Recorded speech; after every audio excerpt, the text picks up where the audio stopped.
Charitable सरगर्मियों के नाम पर कुछ नाम नेहाद एनजीओज और ट्रस्ट के हिंदुस्तान और बैरून मुल्क से फंड इकट्ठा करने के मामले में आज एनआईए ने श्रीनगर और बांडीपुरा में 10 मुकामात और बेंगलुरु के एक मुकाम पर छापेमारी की। एनआईए के मुताबिक इन फंड्स का इस्तेमाल जम्मू कश्मीर में अलहदगी पसंदों और अलहदगी पसंद सरगर्मियों के लिए इस्तेमाल किया जा रहा था। जिन मुकामात पर छापा मारा गया उनमें JNK कोalition ऑफ सिविल सोसाइटी के कोऑर्डिनेटर खुर्रम परवेज की रिहाइशगाह और दफ्तर शामिल है। परवेज अहमद बुखारी, परवेज अहमद मट्टा और बेंगलुरु से ताल्लुक़ रखने वाले स्वाति शेषाद्री, परवीना आहंगर, APDP के चेयरपर्सन और गैर सरकारी तंजीम अतरोट और JK ट्रस्ट के दफातर शामिल हैं। यहाँ से गैर कानूनी दस्तावेजात और इलेक्ट्रॉनिक आलात जब्त कर लिए गए और इस मामले पर मजीद तफ्तीश जारी है।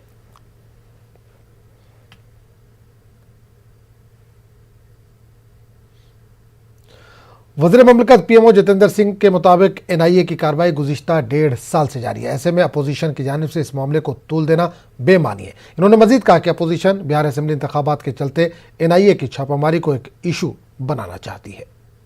Statements are being made by these worthies around the Bihar poll. The NIA raids have been carrying on for the last 1 year or so. It's not only that it's happened only last few days.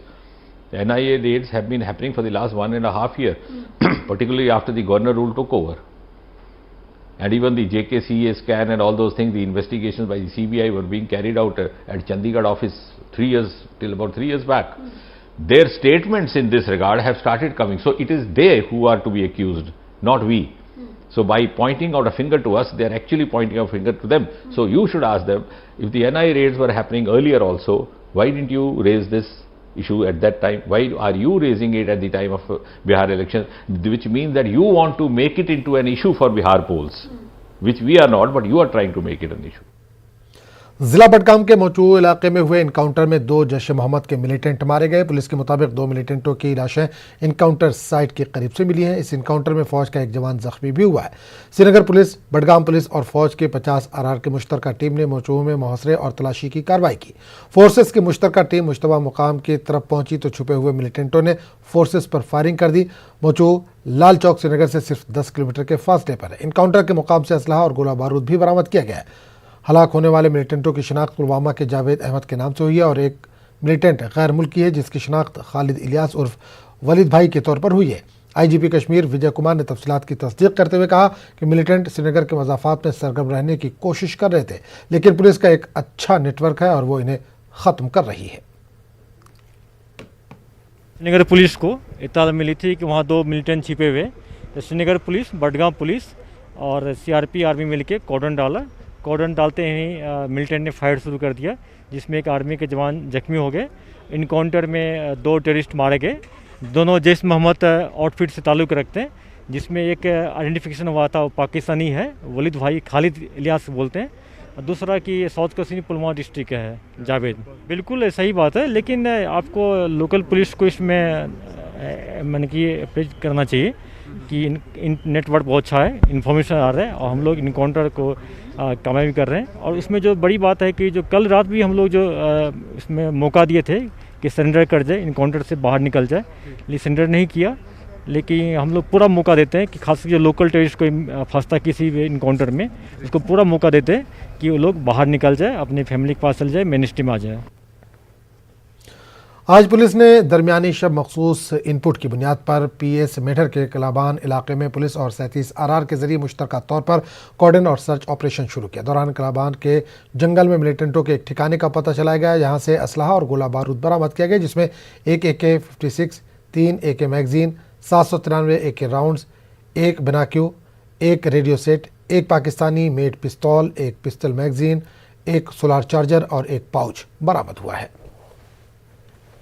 तो एक इत्तला मिली कि कालाबन forest के अंदर arms and एमनीशन मौजूद है। उसकी इत्तला मिलने पे 37 RR को साथ लेके हमारी पार्टी गई और जनरल एरिया के सर्च के दौरान जो है वो रिकवरी की गई। पिछले कुछ अरसा से, बल्कि शुरू से ही यहाँ पे और इन जनरल पाकिस्तानी एजेंसीज़ की, पाकिस्तानी फ़ौज की हमेशा ये इंटेंशन रही है कि इस एरिया को डिस्टर्ब रखा जाए और इसको एज ए रूट भी इस्तेमाल किया जाए, लेकिन हमारी अलर्ट फोर्सेस ने उसको कभी कामयाब नहीं होने दिया।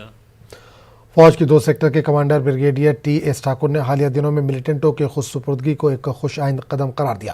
इन्होंने कहा कि फौज दीगर सिक्योरिटी एजेंसियों के साथ मिलकर एक मुश्तरका SOPs के तहत ऑपरेशन अंजाम दे रही है और इस दौरान मुकामी मिलिटेंटों को खुदसुपुर्दगी के लिए मौका फराहम किया जाता है। अनंतनाग के कपरन वेरीनाग में 19 राष्ट्रीय राइफल की जानिब से मुनक़िदा स्किल डेवलपमेंट प्रोग्राम में शिरकत के दौरान ब्रिगेडियर ठाकुर ने इन बातों का इजहार किया। इस मौके पर CEO 19 RR colonel Dharmendra Yadav व दीगर अफसरान भी मौजूद रहे। प्रोग्राम में नौजवानों को खुद रोजगार कमाने का अहल बनाने की गरज से नौजवानों को पोल्ट्री, शिप व एनिमल हस्बेंड्री के यूनिट कायम करने के लिए खुसूसी तरबियत फराहम की गई। समय में ये सभी स्टूडेंट्स जिनको अभी सर्टिफिकेट्स भी दिए जाएंगे, जिनके कारण इनको सॉफ्ट लोन्स मिल सकते हैं यहाँ के लोकल बैंक्स के, और कंसेशन भी मिलता है सिविल एडमिनिस्ट्रेशन की तरफ से। इसके ज़रिए ये अपने पैरों पे खुद खड़े हो सकते हैं और पोल्ट्री और डेयरी का जो काम है अपने आप कर सकते हैं और अपने परिवारों का मतलब सहायता बन सकते हैं। अपने आप को नशे से दूर रखो, अपने आप को गलत प्रभाव जो आपके दिमाग में डालता है सोशल मीडिया, जो गलत प्रभाव आपको डालता है उससे दूर रखो। अपने समय अपने परिवार के साथ बिताओ, अपने एजुकेशन में लगाओ और कोशिश करो कि आप अपने पैर पे खड़े हो सको और अपने कम्युनिटी का, अपनी जो सोसाइटी का, इसका एक अच्छा नागरिक बन सको। साउथ कश्मीर में पिछले 3-4 महीनों में काफ़ी लोकल रिक्रूटमेंट बढ़ गया है, लेकिन जैसे आपने देखा, आपने खुद ही इस बात का जिक्र किया, एक स्टैंडर्ड ऑपरेटिंग प्रोसीजर बन चुका है फ़ौज का। हाल ही में जब भी ऑपरेशन अगर होता है और हमारे को पता लगता है कि इस इलाके में कुछ लोकल लड़के फंसे हुए हैं, तो हमारा प्रयास हमेशा यही रहता है कि उनसे ये गुजारिश करी जाए, अपील करी जाए कि अपना हथियार डाल के वो वापस मेन स्ट्रीम में ज्वाइन करें। ये एक स्टैंडर्ड ऑपरेटिंग प्रोसीजर के तौर पर सभी यूनिट्स अपना रही हैं। Lieutenant governor J&K Manoj Sinha के मुताबिक जम्मू कश्मीर के लोगों के अलावा किसी को भी ज़रई अराजी हासिल करने की इजाज़त नहीं होगी। इन्होंने काश्तकारों को अपनी पैदावार की अच्छी कीमतों में इजाफे के लिए हर मुमकिन मदद की यकीन दहानी करवाई। वो कश्मीर में market intervention scheme for apple in Kashmir के इफ्तिताह के मौके पर सेब के काश्तकारों से खिताब कर रहे थे। इस मौके पर मैनेजिंग डायरेक्टर नेशनल ज़रई cooperative marketing federation of India और चीफ सेक्रेटरी ने आला कसाफत वाले सेब के शजरकारी की पैदावार को बढ़ाने की कोशिशों के बारे में भी बात की। लेफ्टिनेंट गवर्नर ने स्टॉलों का भी दौरा किया और महकमे हार्टिकल्चर पर जोर दिया कि जाली कीड़े मार अद्वियात बेचने वाले लोगों के खिलाफ सख्त कार्रवाई की जाए। इस मौके पर नफेड के मैनेजिंग डायरेक्टर SK चड्ढा ने जम्मू कश्मीर में कोल्ड चेन स्टोरेज 500 करोड़ की सरमायाकारी करने का ऐलान किया है। नफेड हमारी यूटी जम्मू कश्मीर की बागवानी प्रसंस्करण और विपणन निगम के माध्यम से सभी एप्पल ग्रोवर्स से इनका उत्पाद उनके दरवाजे से खरीदेगी और इसका पेमेंट, जैसा अभी बताया इन्होंने, सीधे DBT के माध्यम से आपके खाते में कर दिया जाएगा। केंद्र सरकार के निर्देशानुसार इस योजना के तहत 12 लाख मीट्रिक टन सेब खरीदा जा सकता है और नेफेड को इस अभियान के लिए 2500 करोड़ 2500 करोड़ की सरकारी गारंटी उपयोग करने की अनुमति भारत सरकार ने दी है। सेब के विभिन्न प्रकार और सेब के ग्रेड की कीमत का निर्धारण होगा और आपके वाजिब इनकम के ऊपर कोई भी प्रतिकूल असर न पड़े, इसके लिए जो भी प्रयास करने होंगे यूटी प्रशासन निश्चित रूप से करेगा। अब न आपको ट्रांसपोर्टेशन की दिक्कत होगी और न ही अपने उत्पाद को डिस्ट्रेस सेल करना पड़ेगा। जम्मू कश्मीर की 1 इंच कृषि भूमि जम्मू कश्मीर के नागरिकों के अलावा किसी को नहीं मिलने वाली है, बात मैं आपके बीच कहना चाहता हूं। लेकिन हाँ, हम चाहते हैं नेफेड एक कोल्ड स्टोरेज लगा रहा है, ऐसे और भी कोल्ड स्टोरेज कश्मीर के इलाके में लगने चाहिए ताकि किसानों की आमदनी आने वाले दिनों में दुगुना नहीं तिगुनी की जा सके। मशक्कत करके, कोशिश करके, जद्दोजहद करके इस फल को तैयार करते हैं और फिर बाद में हम मंडियों को ले जाते हैं बाहर। उधर पता नहीं चलता है कि कपड़े के नीचे, रुमाल के नीचे ये लेन देन होता है, मार्केट होता है, पता ही नहीं चलता है।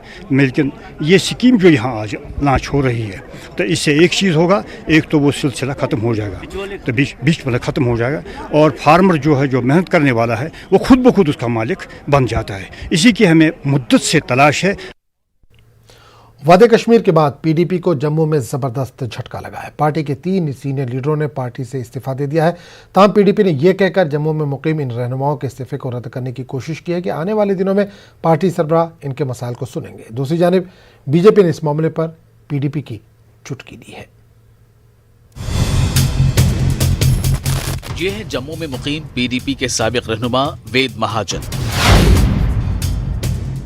कल तक वो 2 दीगर रहनुमाओं त्रिलोक सिंह बाजवा और हुसैन अली वफा के साथ पीडीपी के कट्टर रहनुमा थे, लेकिन इन तीनों रहनुमाओं ने मुश्तरका तौर पर एक बयान जारी किया जिसमें इन्होंने पीडीपी से इस्तीफा देने का ऐलान किया। इनके मुताबिक पार्टी से इस्तीफा देने के सिवा कोई चारा नहीं बचा था, क्योंकि इन्हें कौमी परचम पर पार्टी सरबराह महबूबा मुफ्ती के बयान से चोट पहुंची है। इसके फादर ने फ्रीडम मूवमेंट लड़ी हो और उसके बाद आज़ादी भी मिली, और उस आज़ादी से ये हमारा जो नेशनल तिरंगा ये जो आई लहराता है, ये देन उसी मूवमेंट की है। तो how it can be possible कि मेरे जैसा इंसान, ये आम हिंदुस्तानी इस चीज़ के खिलाफ है, तो मेरे जैसा इंसान जो उस मूवमेंट से जुड़ी फैमिली से है, ये हमारे लिए तो बर्दाश्त के बाहर है कि हम इसको बर्दाश्त करें कि जब महबूबा जी ये कहती हैं कि मैं इस तिरंगे झंडे को हाथ नहीं लगाऊंगी जब तक ये स्टेट फ्लैग हमारा रिस्टोर नहीं होता। तो मैं समझता हूँ इससे हम बहुत हर्ट हुए। मैं एक साबका फौजी रह चुका हूँ, मैं ये भी बयां करता हूँ कि मैं एक साबका फौजी हूँ। हमें एक ओथ दी जाती है, कसम दी जाती है, और बंदे को उस कसम के ऊपर कायम रहना चाहिए। तो ये कसम हमें इस तरीके से होती है कि बाइबल, कुरान, ग्रंथ साहब और तिरंगा झंडा ये हमारे हाथों से निकलता है कि हम आखिरी गोली, आखिरी सांस, आखिरी खून के कतरे तक इस तिरंगे झंडे की लाज रखेंगे, इसको हमेशा ऊंचा रखेंगे और अपने मुल्क की और अपने लोगों की सरहद की रखवाली करेंगे।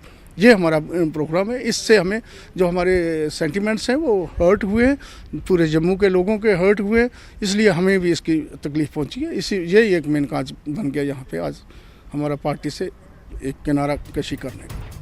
मुस्ताफी लीडरों के मुताबिक इस्तीफे की वजह सिर्फ कौमी परचम नहीं है, बल्कि वो पार्टी क़यादत के काम करने के अंदाज से भी खुश नहीं थे।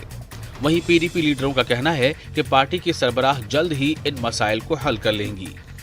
कि ये सिंगल पार्टी वहाँ पे बन गई जिसका सिंबल भी उन्होंने अपना बता दिया। कल को इसी सिंबल पे मैं आज आपको बता दूँ, आने वाले इलेक्शन में इसी सिंबल पे वहाँ पे वो इकट्ठे होकर इलेक्शन लड़ेंगे। No, where is our alternative, where is our PDP. आज महबूबा मुफ्ती ने उस पीडीपी को दफन कर दिया, ज़मीन दोस्त उन्होंने कर दिया। No, there is no PDP, there is only one People's Alliance. और इस तरह बड़ा डिसीज़न लेने के लिए भी उन्होंने ये मुनासिब नहीं समझा कि कम से कम जम्मू के जो लीडर हैं, जम्मू के जिन्होंने कंट्रीब्यूशन रही है, उनसे भी एक बार मशवरा कर लें। देखिए, ये हर पार्टी में ये पार्टियां जो होती हैं, जमातें होती हैं, ये एक फैमिली की तरह होती है। इसमें किसी को अगर ऑब्जेक्शन हो, किसी को डिफरेंस ऑफ ओपिनियन हो, तो मुझे लगता है कि पार्टी के इंटरनल स्ट्रक्चर में ये चीज़ें एक्सेप्टेबल होती हैं। हमें पार्टी लेवल पे तो इस चीज़ का पता नहीं है कि जो ये कह रहे हैं हमारे लीडरान कि हमने कोई लेटर लिखा है, ऑफिशियली हमारे पास कोई ऐसा लेटर पहुंचा नहीं है, लेकिन मीडिया के ज़रिए हमें ये मालूम हुआ है। सर्टनली हम इनसे बात करेंगे और कोशिश करेंगे कि इनसे बातचीत करके जो इनका जो ग्रीवेंस है वो हल की जाए। दूसरी जानिब पीडीपी के सियासी मुखालफिन, खुसूसन हरीफ बीजेपी, इस नई पेशरफ्त पर काफ़ी खुश है। किसी भी पॉलिटिकल आउटफिट का किसी भी तरीके से, और ख़ास तौर पर उनकी नेता का ये बयान देना कि तिरंगा जो है, यहाँ तिरंगे का जो है अपमान करना, और मेरा मानना है कि जो जम्मू कश्मीर में और ख़ास तौर पर जम्मू में रहने वाले 3 नेताओं ने जो है वो रेजिग्नेशन किया है, वो अपने आप में ठीक है। क्योंकि कोई भी भारतीय जो अपने आप को भारतीय मानता है, हिंदुस्तान का एक हिस्सा मानता है, वो नहीं चाहेगा कि कोई भी पॉलिटिकल पार्टी या कोई भी पॉलिटिकल पार्टी की लीडर जो है तिरंगे का जो है अपमान करे। और ज़राए का कहना है कि महबूबा मुफ्ती ने पार्टी के सीनियर लीडर अब्दुर्रहमान वेरी को मुस्ताफी लीडरों से बात करने की जिम्मेदारी दी है। उन्होंने इनसे 5 नवंबर को जम्मू दौरे के दौरान मिलने को भी कहा है। न्यूज़ 18 उर्दू के लिए जम्मू से समीर भट्ट की रिपोर्ट।